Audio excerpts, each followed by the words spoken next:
जिस तरीके से राजपूत समाज आज के समय में खुल कर के सामने आ गई है बीजेपी के, और वह जो पुरुषोत्तम रूपाला जो केंद्रीय मंत्री हैं और जो गुजरात के राजकोट से बीजेपी के उम्मीदवार हैं, उनकी उम्मीदवारी रद्द करवाने के लिए आज खास करके देखें तो जो आपका जो गुजरात के जो राजपूत हैं और भी कुछ बाहर से भी कुछ दूसरे राज्य के भी जो राजपूत लोग हैं, वह सब अब खुल कर के सामने आ गए हैं। और जिस तरीके से पिछले दिनों जो राजकोट में जो अस्तित्व बचाओ उनका जो रैली था, जो अस्मिता बचाओ उनका जो रैली था, इस महारैली के भीड़ को आप देखें तो इसका वीडियो आप देख सकते हैं। इस वीडियो को देखते हुए लग रहा है कि क्या वाकई में क्षत्रिय समाज आज जो है वह बीजेपी से नाखुश है और बीजेपी से दूर होते जा रही है। क्योंकि ऐसा माना जाता है भारत में कि जो क्षत्रिय समाज है वह 70% से ऊपर, आप कह लें कि इससे और ऊपर ही हो सकता है, वह बीजेपी के कैडर वोटर हैं। और अगर बीजेपी के जो कैडर वोटर हैं जब वही नाराज़ हो जाएंगे तो क्या बीजेपी के लिए यह एक बड़ी नुकसान नहीं है। और पुरुषोत्तम रूपाला को जो जिस बयान को लेकर के इतना राजपूत समाज में, क्षत्रिय समाज में जो गुस्सा है, आक्रोश है, और सिर्फ उनकी एक मांग है, राजपूत समाज क्षत्रिय समाज का सिर्फ एक मांग है।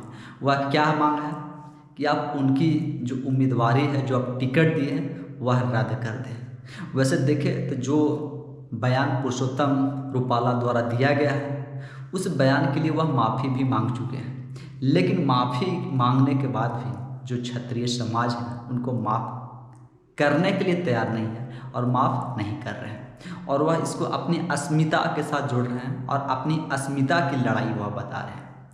अभी तक तो देखें तो यह जो लड़ाई है वह गुजरात तक ही है, लेकिन जिस तरीके से 19 अप्रैल तक जो अल्टीमेटम दिया गया, समय दिया गया कि अगर 19 अप्रैल तक आप उनकी उम्मीदवारी रद्द नहीं करते हैं, उनका टिकट नहीं काटते हैं, तो यह जो अस्मिता वाली लड़ाई है यह राज्य से बाहर पूरा देश में फैलाएंगे। पूरा देश में जहाँ जहाँ भी क्षत्रिय समाज है सब मिलकर के बीजेपी के बाइकआउट करने के लिए, बीजेपी को बहिष्कार करने के लिए और बीजेपी के खिलाफ जो उम्मीदवार खड़ा है उसे वोट करने के लिए कहेंगे। तो क्या अगर इस तरीके का होता है तो बीजेपी को इससे क्या नुकसान होंगे और क्या फायदे होंगे। और जब करणी सेना के अध्यक्ष जो कलवी जी हैं, जब वह मिलने के लिए जाते हैं, जब वह महिलाओं के द्वारा जब उन्हें जो पुलिस का गिरफ्तार करने वाला यह सब जो वीडियो है, आप इस तरीके की कैसा जो वीडियो है आप देख सकते हैं, तो इन सब महिलाओं से जब वह मिलने के लिए राजस्थान से गुजरात जाते हैं तब उनको अहमदाबाद एयरपोर्ट पर ही गिरफ्तार कर लिया जाता है। यह गिरफ्तारी का भी वीडियो आपके सामने है। और गिरफ्तारी के बाद किस तरीके से घसीट करके, किस तरीके से तीर खींच करके उनको ले जाया जा रहा है यह भी आप देख सकते हैं। उसके बाद जब वह जीप में बैठते हैं, जब वह जीप में जब क्या उनको बैठाया जाता है, पुलिस की गाड़ी में बैठाया जाता है, तब उनकी जो पगड़ी है वह पगड़ी भी उछाल दी जाती है, पगड़ी भी जो है वह निकाल दी जाती है, पगड़ी उनकी छीन ली जाती है, कुछ यह सब वीडियो। तो जब इस तरीके की घटनाएं हो रहे हैं, जब महिलाओं को इस तरीके की गिरफ्तार किया जा रहा है, जब वह अपना विरोध जता रही हैं, विरोध प्रदर्शन कर रही हैं, तब क्षत्रिय समाज का जो गुस्सा है वह और आक्रोशित होते जा रहा है और यह और बढ़ता हुआ जा रहा है। तो क्या बीजेपी जो कि 16 तारीख के नामांकन की वहाँ जो आखिरी तिथि है और 19 अप्रैल तक नामांकन वापस लेने की तिथि है, तो बीजेपी क्या पुरुषोत्तम रूपाला का टिकट जो है वह काटेगी और पुरुषोत्तम रूपाला की जगह पर किसी और को मैदान में उतारेगी। क्योंकि पुरुषोत्तम रूपाला भी एक पाटीदार समाज से आते हैं, तो बीजेपी के लिए पाटीदार समाज भी बहुत बड़ी वोट बैंक है और ख़ास करके गुजरात में। तो अब बीजेपी के लिए देखें तो एक तरफ न कुआं और खाई वाली जो बात कही जाती है कि एक तरफ पहाड़ दूसरी तरफ खाई, तो बीजेपी अब जाए तो जाए किधर, कि इधर क्षत्रिय समाज को खुश करे या उधर पाटीदार समाज को खुश करे। वैसे पुरुषोत्तम रूपाला जो है वह अपने बयानों के लिए माफ़ी मांग चुके हैं। और जब उनके बयान पर जो गजेंद्र सिंह शेखावत आपके राजस्थान के क्षत्रिय नेता हैं, बीजेपी के नेता हैं, केंद्रीय मंत्री हैं, जब उनसे सवाल किया गया कि क्या राजपूत समाज बीजेपी के बहिष्कार करेगी, और जो पुरुषोत्तम रूपाला जी द्वारा जो बयान दिया गया है उसको आप कैसे देखते हैं?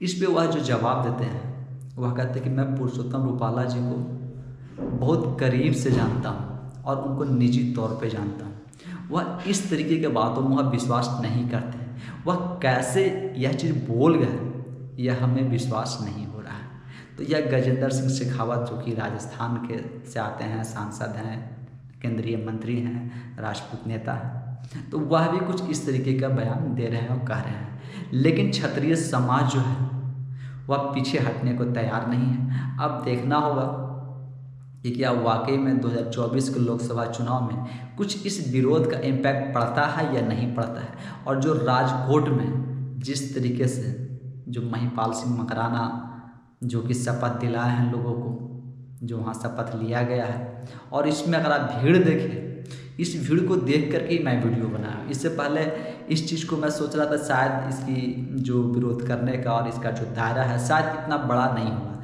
लेकिन जब मैं यह वीडियो देखा तो बताया जाता है कि इस वीडियो में 4 लाख के से ऊपर लोग पहुँचे थे। 4 लाख से ऊपर लोग पहुँचे थे और 1 लाख तो और आने वाले थे जो कि ट्रैफिक में फंसे रह गए थे। तो जब इतनी संख्या में लोग आ रहे हैं, इतनी संख्या में जब वह विरोध प्रदर्शन कर रहे हैं, तब मैं सोचा कि ना चलो इस पे एक वीडियो बनाना चाहिए। तो जब इस तरीके का और इतने बड़े पैमाने पर लोग जमा हो रहे हैं, और वह भी सिर्फ पुरुष ही नहीं, इसमें महिलाएं भी शामिल हुई, और बताया जाता है कि इसमें करीब 50 से 60 हज़ार के आसपास इसमें महिलाएं भी शामिल हुई हैं।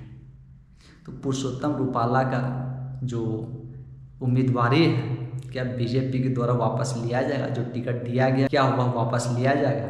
या अगर वापस नहीं लिया जाता तो जिस तरीके से क्षत्रिय समाज द्वारा जो अल्टीमेटम दिया गया कि 19 अप्रैल तक आप अगर टिकट वापस नहीं लेते हैं, उम्मीदवारी रद्द नहीं करते हैं, तो फिर पूरी देश में इस चीज़ को फैलाएंगे। विरोध प्रदर्शन को आप पूरी देश में फैलाएंगे, पूरी देश में लेके जाएंगे। गुजरात में कितना बीजेपी को नफ़ा नुकसान है वह मतलब गुजरात के जो नेता हैं वो अच्छे से जानते हैं। लेकिन अगर इससे गुजरात से आप बाहर भी देखें तो खासकर उत्तर प्रदेश सबसे ज़्यादा भारत में देखें तो जो राजपूत है आपका उत्तर प्रदेश में है। उसके बाद राजस्थान, हिमाचल प्रदेश, उत्तराखंड। हिमाचल प्रदेश में तो आपका 90% वोट जो है वह राजपूतों का ही है। तो हिमाचल प्रदेश, उत्तराखंड, राजस्थान, उत्तर प्रदेश, जो उत्तर प्रदेश वोट के हिसाब से भी देखे या जो भी देखे देश का सबसे बड़ा राज्य के रूप में है।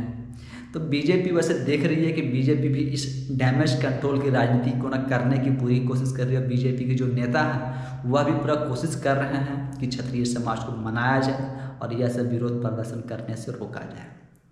लेकिन क्षत्रिय समाज अभी तक रुकने का नाम नहीं ले रहा, और पता नहीं आगे वह रुकेंगे या उनके जो समझौते होते हैं वह किस प्रकार के समझौते होंगे और किस स्तर का समझौता होगा वह तो आने वाले समय में ही पता चलेगा।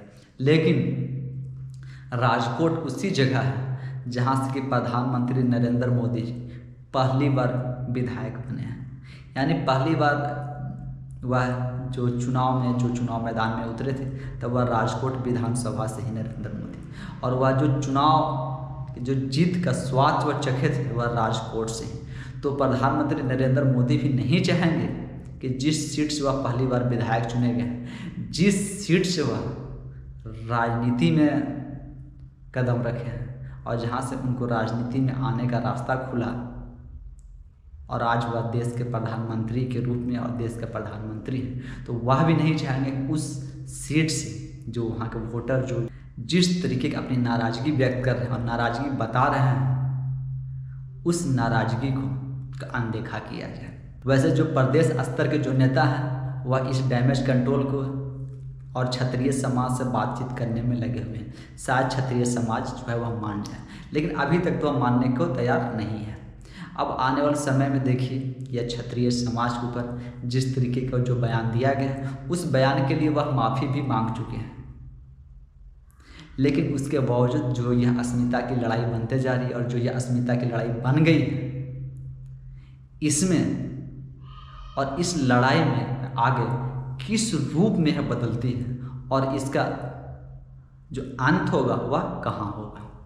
और अगर वोट के हिसाब से बात कर ले, राजनीति के हिसाब से बात कर ले, तो 4 जून को तो कि पता ही चल जाए कि आखिर जो राजपूत समाज द्वारा जो बहिष्कार की बात कही जा रही थी, जो यह आक्रोश और अस्मिता की बात कही जा रही है, क्या वाकई में ऐसा कुछ इम्पैक्ट पड़ा है, इसका कुछ असर पड़ा है या नहीं पड़ा है, यह भी 4 जून को पता चल जाएगा। लेकिन आज के समय में तो यह भीड़ को आप देखते हुए और इस भीड़ को आप देख करके खुद समझ सकते हैं कि कितनी बड़ी भीड़ है। यह 13 एकड़ की ज़मीन में, राजकोट में कोई मैदान बताया जाता है, वहीं पर इस मैदान में 13 एकड़ का यह ज़मीन में इस भीड़ को बुलाया गया था। यह 3 बजे से रात के 8 बजे तक का यह जो रैली थी वह चला था। और इसमें कि गुजरात से लेकर के देश के और भी प्रदेश के राजपूत नेता जो हैं वह शामिल हुए थे और अपनी बातों को रखे थे।